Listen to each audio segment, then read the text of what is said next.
Olá! Hoje eu vou responder 4 perguntas dos inscritos. Perguntas sobre os Estados Unidos, perguntas sobre a minha vida, perguntas sobre o mercado imobiliário, perguntas sobre arquitetura e designer de interiores e até perguntas pessoais. Mas antes de nós começarmos a vinheta, já deixa o seu like aí e se inscreve no canal. Muitas pessoas que assistem, a maioria das pessoas que assistem o canal não são inscritas. E se você se inscrever e deixar sua curtida, isso ajuda muito o nosso canal, tá bom? Bora pra vinheta.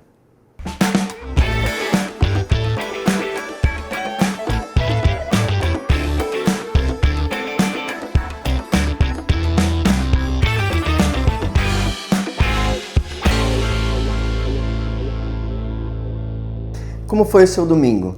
Tudo certo? Por aqui tudo bem. O calor aqui está insuportável. Assim como no frio, no norte dos Estados Unidos, as pessoas ficam mais dentro de casa e dentro dos estabelecimentos, aqui na Flórida acontece a mesma coisa por causa do calor. Vê-se muito menos pessoas... Menos...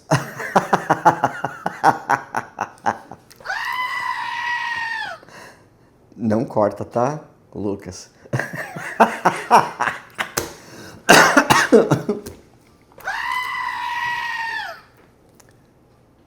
Aqui na Flórida, da mesma maneira...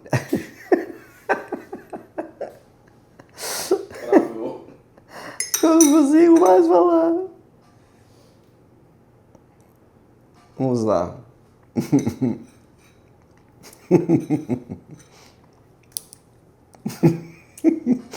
Ai, agora deu um ataque. Peraí.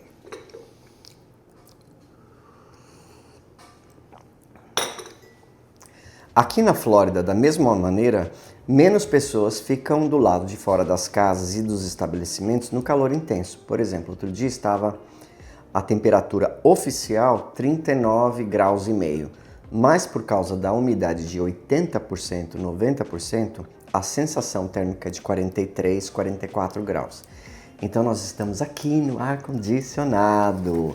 Vamos lá para a primeira pergunta que foi feita pela Raquel. A Raquel é uma perguntadora, viu? Muito bom, Raquel. Sempre que você perguntar, eu irei responder.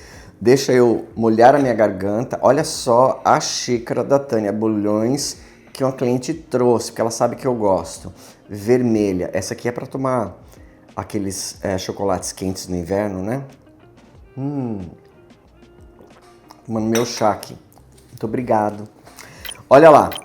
Raquel perguntou. Renato, o Alex é incrível e está se saindo muito bem respondendo as perguntas. Obrigado, Raquel. É muito bom ouvir. O Alex não tem tantas visualizações como eu, mas as pessoas que assistem, talvez por causa da língua e ter que ler as legendas, talvez o meu quadro é um pouco mais popular. Mas ele gosta muito quando ele lê todos os comentários e ele tenta responder todos os comentários. Ele adora, ele senta lá na sala de TV, ele pega o computador dele e ele começa a responder os comentários. Vocês são um casal 10. Muito obrigado, Raquel. A minha pergunta aí vai para você. Renato, algum cliente seu já pediu alguma casa que não fosse Open Concept Home, ou seja, que a cozinha não fosse integrada à sala? Já, Raquel. Já. Inclusive, assim, eu tive vários, não foi um só, tá? Eu tive vários clientes que pediram, se não existia a possibilidade de ter uma casa onde desse para fazer uma outra cozinha, uma cozinha de apoio, ou onde a cozinha fosse fechada, porque eles iam trazer pessoas, né? Colaboradores, empregados, tal. E eles queriam uma cozinha assim para a família e para os amigos e os parentes, e uma cozinha que essas pessoas pudessem trabalhar mais à vontade, né? Deixa a família mais à vontade e deixa os empregados também mais à vontade. Porque eu não sei se você sabe, você pode trazer um empregado do Brasil. Você tira um visto de empregado para ele e ele pode vir aos Estados Unidos todas as vezes que você vier. Se você voltar para o Brasil, você tem que levá-lo. Ele não pode ficar aqui nos Estados Unidos sozinho.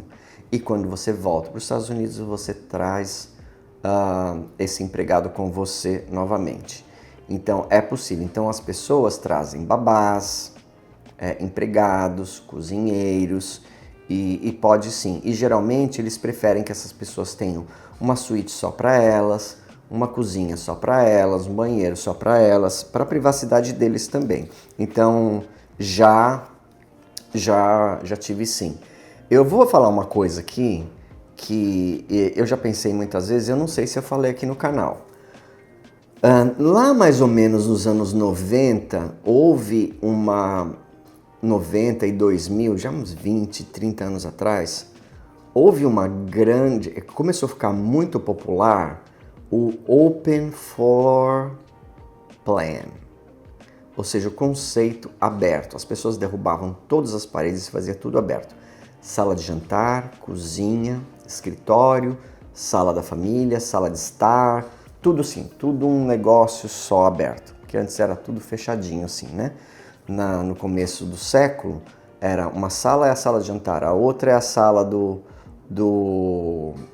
de estar, a outra é a sala de música, a outra é a cozinha, a outra, então, aí eles abriam tudo. Nessas casas que nós fomos visitar em Newport, nessas casas grandes, e nem precisa ser uma casa muito grande, tá? Geralmente tinha uma escada principal e uma escada dos empregados. Uma escada pequenininha assim dos empregados. Que assim, quando a família descia, os empregados subiam, né? Subiam por aquelas escadas e arrumavam os quartos todos lá em cima, limpava tudo lá em cima. E aí os empregados ficavam trabalhando mesmo, deixando a família à vontade. Então assim, hoje o conceito está mudando, as pessoas não estão querendo mais uma coisa tudo aberto. Eu tive um cliente que veio e falou assim, se eu comprasse essa casa eu abriria tudo. Quando eu e o Alex, nós estávamos procurando casa em Longwood, nós visitamos uma casa, um quarteirão da que eu moro hoje, que o americano que estava vendendo ele mesmo, ele estava todo orgulhoso porque ele tinha derrubado todas as paredes e feito um ambiente todo aberto. Só que a mulher dele estava trabalhando no escritório, nesse ambiente aberto, numa mesa cheia de papel, cheia de fio, cheia de computador, cheia de não sei o quê, e ele mostrando a casa, e ela trabalhando, e assim, não sei o quê. Percebeu então qual que é o problema? Não tem privacidade, né? Certas coisas que você precisa fazer não tem privacidade. E outra coisa, é horrível você olhar aquela mesa, aquele escritório aberto ali, ficou feio, ficou uma coisa muito feia. E aí eu pensei com o Alex, nossa, para arrumar essa casa aqui vai custar bem mais caro do que se a gente pegar uma que ninguém nunca tocou. Então nós cortamos aquela casa. Esse cliente que falou, eu abriria tudo, eu falei, não faz isso, porque depois você tem uma sala de jantar e você quer colocar um papel de paredes e fazer arandelas e um teto diferente e tal, se é tudo aberto não dá. A casa que eu comprei não vai ter uma sala de jantar fechada. Eu fiquei chateado. Eu poderia fechar a sala de jantar? Poderia fechar a lareira, mas daí tampa a visão daquela janela inteira para aquela frente linda e maravilhosa. Então, não se pode ter tudo nessa vida, né? Eu tinha uma sala de jantar fechada que era usada 2 vezes por ano, às vezes, quando eu fazia festas, né? E depois não usava mais. Só dava para usar se tivesse até 8 pessoas. 12, 14 pessoas, aí tinha que dividir os grupos. Então a gente fazia tudo lá na ilha e lá fora. Então assim, eu sou mais a favor de você pode ter a cozinha, eu gosto da cozinha e sala da família aberta, né? Mas eu gosto de uma sala de jantar separada, mais bonita, mais sofisticada do que simplesmente um espaço de jantar. Na minha casa não existe uma sala de jantar, é um espaço de jantar. Eu gosto mais de uma sala de jantar, uma sala... você gosta da sua... Eu amo a casa que eu comprei, tá? Eu amo a casa que eu comprei. Mas a minha casa dos sonhos... O ser humano nunca está satisfeito com nada, tá? Não é só meu problema não, tá? É de todo mundo. A minha casa dos sonhos, ela nem existe aqui na Flórida, porque essas casas só eram feitas entre 1800 até a década de 30. Então assim, aqui na Flórida é raríssimo, raríssimo, raríssimo, raríssimo você achar. É aquela casa estilo georgiano, vou pedir para o Lucas colocar umas fotos aí. Ela é uma colonial georgiana, simétrica, sobrado, com aquelas janelas. E aí quando você entra, você tem uma sala de jantar e você tem o parlor. O parlor é a sala de estar, sala de música, onde você põe o piano, etc e tal. Daí pra frente você tem a cozinha, sala de almoço, tem butler's pantry, tem a sala da família. Aí você tem uma escada linda, maravilhosa. Debaixo dessa escada você tem um banheiro, você tem uma varanda atrás e ela tem janelas em volta inteira, então não tem nenhum quarto escuro.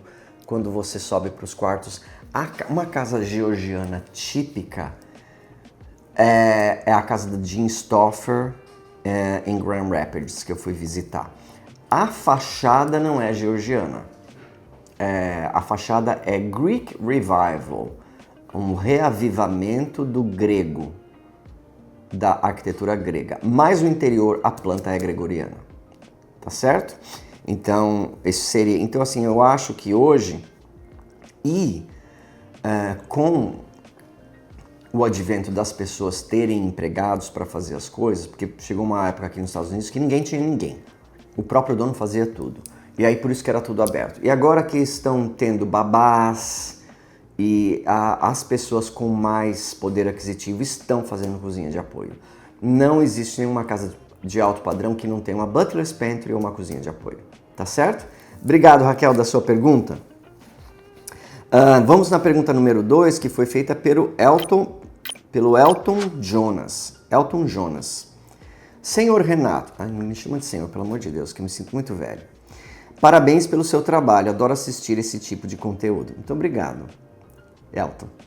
Estou projetando minha casa de forma amadora. Olha, se você estudar bastante, se você frequentar a faculdade YouTube, você vai saber mais do que uma pessoa que fez a faculdade normal, tá bom? Gosto da posição da garagem que faz curva para a casa. A minha dúvida é, tem um nome específico ou uma designação para eu poder pesquisar e ter mais detalhes? Olha, Elton, tem sim. Essas garagens que a porta é na frente, ela chama Front Rear Garage. As que tem a entrada no lado, pode ser uma driveway que vai para o lado, ou se a casa é de esquina, como a minha, vai pela rua do lado e entra. Ela se chama Side Entrance Garage. E tem vários outros nomes, né? Side Load Garage.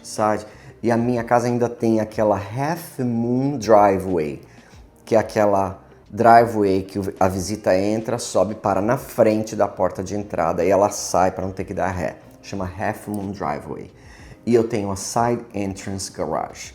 E se você tiver uma Rear Garage, é uma garagem que tem a entrada pelos fundos da casa, tá? Geralmente as casas que os construtores chamam aqui na Flórida de bangalô, que de bangalô não tem nada, que se você for estudar o estilo bangalô, que veio lá da Ásia, é uma coisa totalmente diferente que essas construtoras colocam como sendo bangalô. Não é bangalô coisa nenhuma, tá? Mas eles chamam de bangalô, ela é uma casinha sozinha, assim, um sobradinho, que tem uma garagem atrás. E aí você entra com o carro nessa garagem numa rua separada, e essa rua é onde se pode pôr o lixo, não pode pôr o lixo na frente da casa. Aí de dentro da garagem tem às vezes um coberto que liga com a casa principal com um jardim do lado, ou às vezes ela é inteira já conectada com a casa com um jardim na lateral, tá certo? Então é esse nome aí. Mas olha, deixa eu contar uma coisa pra você. Uma das minhas designers preferidas, que eu já falei aqui centenas de vezes, que é a Jean Stoffer, ela não fez faculdade de designer. Ela trabalhava, ela fez faculdade de business e ela foi contratada por uma empresa de design de interiores para ser gerente do escritório, para cuidar do escritório, papel, isso, conta de água. E ela começou a olhar as coisas e ela se apaixonou por aquilo. E ela começou a estudar sozinha, aprender as coisas sozinha, numa época que não existia YouTube, porque ela já é designer há 40 anos. Numa época que não existia YouTube.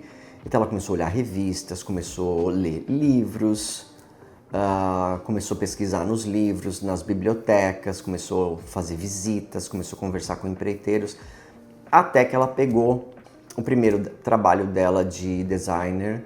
Não pode ser chamado designer de interiores nos Estados Unidos, tá bom? Se você disser nos Estados Unidos que você é designer de interiores, você tem que ter um bacharel em designer de interiores. Então, até quando ela se apresenta, ela fala, eu sou designer. Ela não pode falar, eu sou designer de interiores, tá? Porque ela pode pegar cadeia. Porque quando o público ouve designer de interiores, eles acreditam que você tem um bacharel e que você tem licença.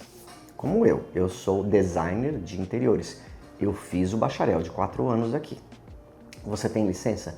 Não, eu não tirei a licença, porque você só precisa de licença para comercial e eu não gosto de comercial, eu só gosto de residencial. Para residencial você não precisa.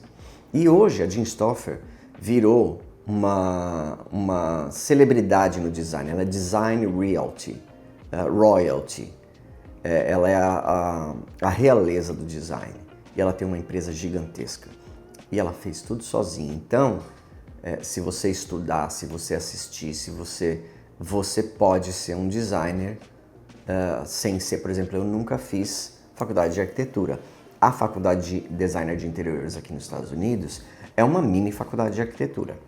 Eu estava sentado aqui com clientes nessa mesa e nós estávamos fazendo o projeto. Ela falou assim, isso aqui que você está fazendo no Brasil é arquitetura.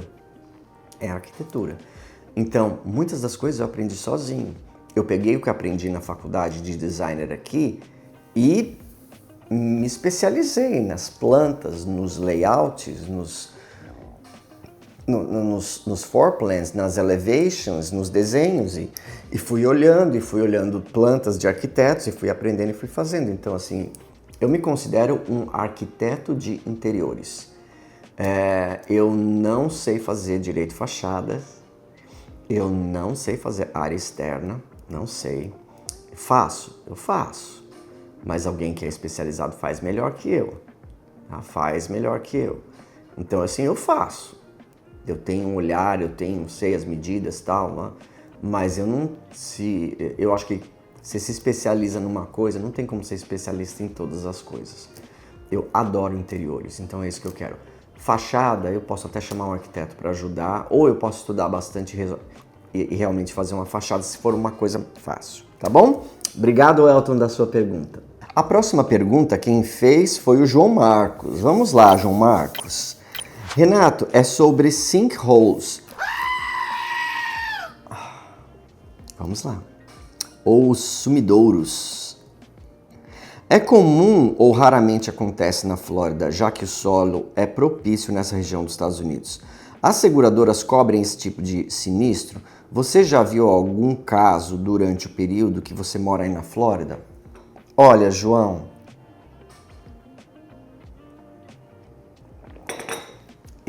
eu fiz um vídeo muito tempo atrás que eu filmei, inclusive, na frente de um sinkhole famoso aqui em Winter Park.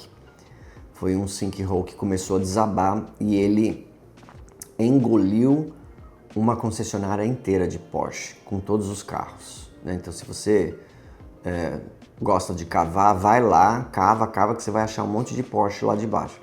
E depois virou um lago ali. Eu já ouvi dizer que muitos dos lagos da Flórida são sinkholes, né? E por que acontece o sinkhole? Acontece o sinkhole porque assim, o lençol freático do estado da Flórida é muito perto do solo. É muito perto do solo. É como se fosse na praia mesmo. Você cava, tem água. E quando o nível, quando deixa de chover, que é raro aqui, é raro deixar de chover, mas quando deixa de chover, esse lençol vai abaixando, vai se criando esses buracos debaixo, explicando assim de maneira bem amadora para as pessoas entenderem. E como o solo da Flórida é arenoso, ele se desfaz por baixo e aquele solo afunda.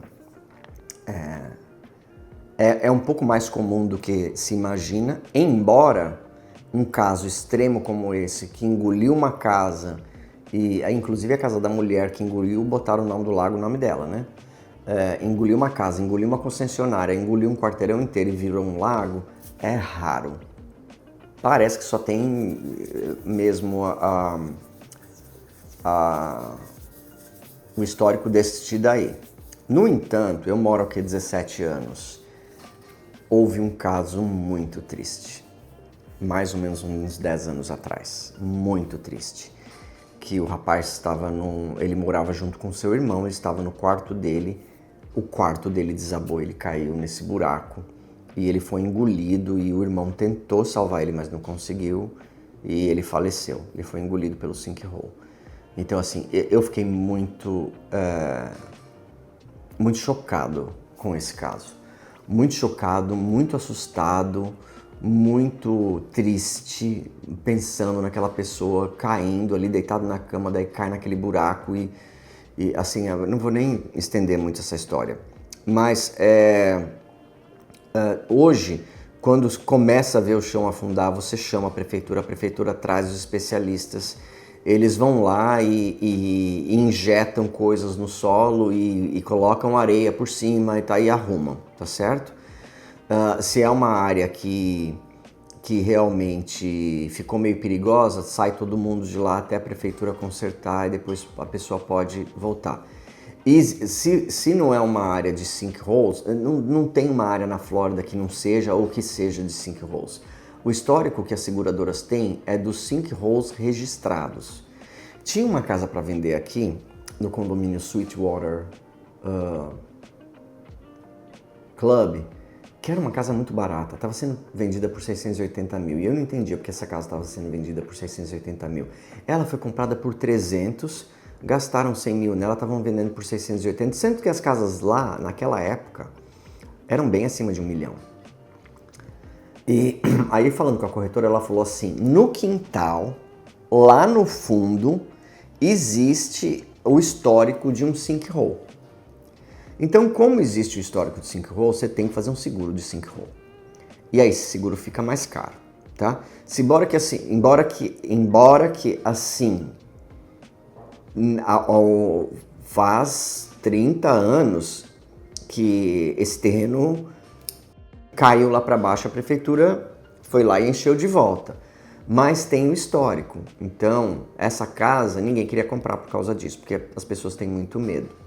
Se você tiver um seguro normal, aí vai ser uma briga com a seguradora, mas se não tem seguro de sinkhole, a probabilidade de que você vai conseguir um reembolso se acontecer alguma coisa com a casa é muito pequena. Porém, se a sua casa foi engolida ou se ela quebrou pela metade, a prefeitura não vai deixar você mais fazer a casa ali, né? Tem que demolir e a seguradora vai acabar te reembolsando alguma coisa, a prefeitura talvez, porque assim, uma vez que você vai na televisão e se torna público, a seguradora perde milhares e milhares de assegurados. Então, geralmente, a seguradora pode ser que pague sim. Tá bom, João Marcos? Muito obrigado pela sua pergunta. Então, vamos para a última pergunta de hoje. A pergunta foi feita por Camille Ferrari. Renato, na sua opinião, para uma família que pretende continuar a vida nos Estados Unidos, o que seria melhor? Pagar aluguel e juntar dinheiro até comprar uma casa maior? Ou comprar um apartamento pequeno mesmo e depois trocar por uma casa quando a condição melhorar, para não ficar pagando aluguel? Excelente pergunta, Camille. Olha só, se você vier começar a pagar aluguel para depois você comprar uma outra casa, esse sonho seu fica um pouco mais distante, a não ser que você tenha recursos ilimitados, tá bom? Mas, pela situação que você descreveu, que a pessoa tem que pagar aluguel para juntar dinheiro para comprar uma casa, então os recursos não são ilimitados, né? Por quê? Porque assim, uma casa boa para você morar vai custar uns $3.500 por mês. Vai custar mais ou menos uns $40 mil por ano. 2 anos, $80 mil. 3 anos, $120 mil. Em 3 anos, a casa que você compraria por 500 vai estar 580. Juntando com 120, você está $200 mil atrás. 1 milhão e não sei quantos de reais, entendeu?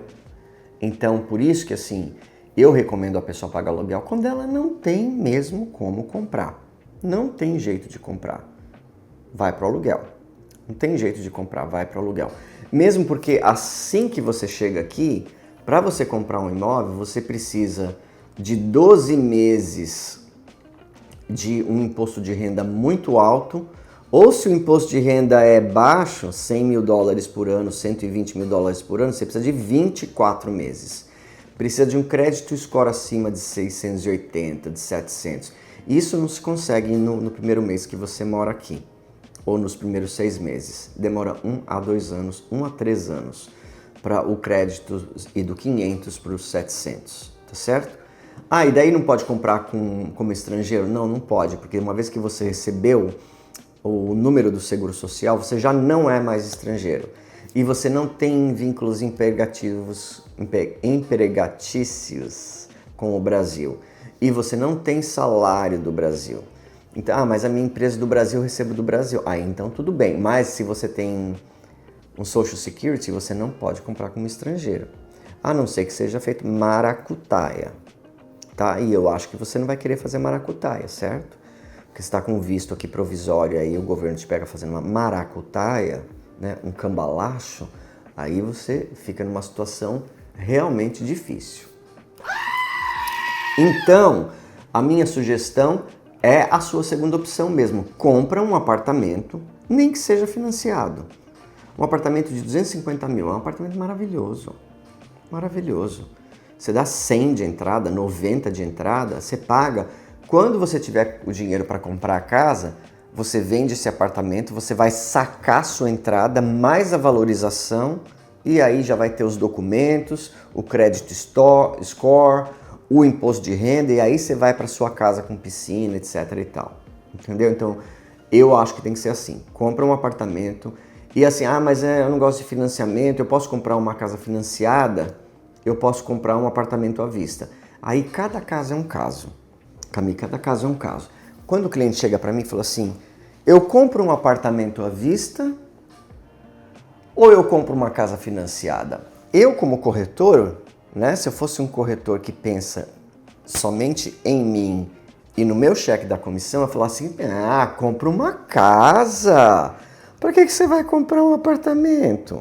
Você não mora numa casa no Brasil? É muito ruim você sair de uma casa no Brasil para morar num apartamento. Compra uma casa, porque a minha comissão no apartamento vai ser 6, a da casa vai ser 24. Então compra uma casa. Não, compra uma casa. Agora, o que eu pergunto para o cliente? Eu pergunto para o cliente assim, como é que vai ser a sua vida aqui? O que você vai fazer? Você vai procurar emprego? Ou você vai receber o dinheiro do Brasil? Ou você vai receber o dinheiro do Brasil se já vem empregado? Ou você vai chegar aqui, a esposa vai para a faculdade, os filhos vão para a escola e você vai procurar emprego e você tem 6 a 8 meses de reserva. Se esse é o caso, compra um apartamento à vista. Porque se essa reserva acaba e você tem que pagar um financiamento, aí é um problema. Entendeu? Compra. E aí eu não quero o cliente me ligando, falando assim, olha, eu vou ter que vender a casa, porque não está dando para pagar, nós vamos perder a casa e tal. Isso é a pior coisa que eu poderia ouvir. Então, compra o apartamento à vista. Aí você só tem que pagar água, luz, condomínio, comida, telefone celular, gasolina do carro, etc e tal. Mas você não tem aí um financiamento de 2,5, de 3,5, de 4 mil por mês, que vai pesar. Se você com 5 mil no seu apartamento quitado, você consegue sustentar uma família de 4 por mês, numa casa financiada, você pode pular para 8, 9, que vai ter que ganhar por mês. Alguns clientes meus já vêm com empregado para ganhar 8 e 9. Então tá bom, então compra uma casa, né? Já vai naquela casa que você quer. Agora, se o futuro é um pouco incerto, vai no apartamento quitado. Aí depois que tiver todo mundo documentado, todo mundo empregado, todo mundo na escola, e tá dando para guardar dinheiro, e tá sobrando, e você tem pelo menos 6 meses desse financiamento guardado, além da entrada, além da mudança, né? Ainda vai sobrar uns 6 meses aí, faça essa mudança. Eu digo inclusive para os clientes que estão num apartamento, quer passar para um apartamento maior. Meu irmão mesmo, ele está num apartamento, o caçula, ele está num apartamento que ele paga relativamente barato. Seria bom ter um apartamento de 3 quartos, para ter um quarto de visita, não sei o que lá, não sei o que lá. Quanto custa esse apartamento? Apartamento desse é uns 2.200, 2.500. Tá bom. 2.500 dá 5, 5, 10, 15. Você tem 15 mil guardado? Não, então não tá na hora. Você tem que ter 6 meses desse aluguel guardado, da sua despesa, você tem que ter guardado para você fazer esse pulo. Porque senão, você não guarda nada, você gasta tudo. Entendeu? Você gasta tudo, você fica no mesmo lugar, você patina. Tá bom? Então é isso que tem que saber.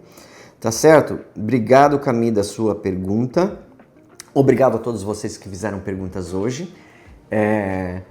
O Alex está gostando muito de fazer o Alex Responde. Agora ele teve a ideia de trazer essas coisas que ele acha que é meio duvidoso aqui nos Estados Unidos. Eu achei uma boa ideia. Eu dirijo ele quando ele fala para pronúncia. Ele tem vergonha de pronunciar os nomes errados, então eu dirijo ele para ajudar ele nos nomes. E que bom que tá dando certo, não é? Muito obrigado de ter assistido. Nós nos vemos na quinta-feira às 18 horas de Brasília, que é onde eu mostro reformas, casas maravilhosas à venda e o estilo de vida americano. Tá certo? Muito obrigado. Eu vejo vocês na quinta-feira às 18 horas. É um encontro marcado. Tchau, tchau.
Antes de encerrar o vídeo, eu queria fazer um pedido muito especial. A ONG Amigos de São Francisco está prestes a realizar um grande sonho: comprar definitivamente o sítio em Ibiúna, onde hoje acolhe centenas de cães e gatos resgatados do abandono. O valor é de R$360 mil e já foi arrecadado 80%. Agora falta apenas 20% para que esse lar seja realmente deles. Desde 2012, a ONG já transformou a vida de mais de 2.000 animais. Muitos foram adotados, mas outros, especialmente os mais velhinhos, provavelmente passarão o resto da vida no abrigo. E é justamente por eles que essa conquista é tão importante. Se o sítio não for comprado, todos correm o risco de perder o único lar que têm. Por isso, eu peço a sua ajuda. Não importa o valor, qualquer contribuição faz diferença.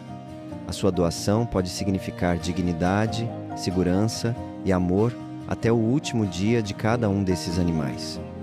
Vamos juntos unir forças e transformar esse sonho em realidade.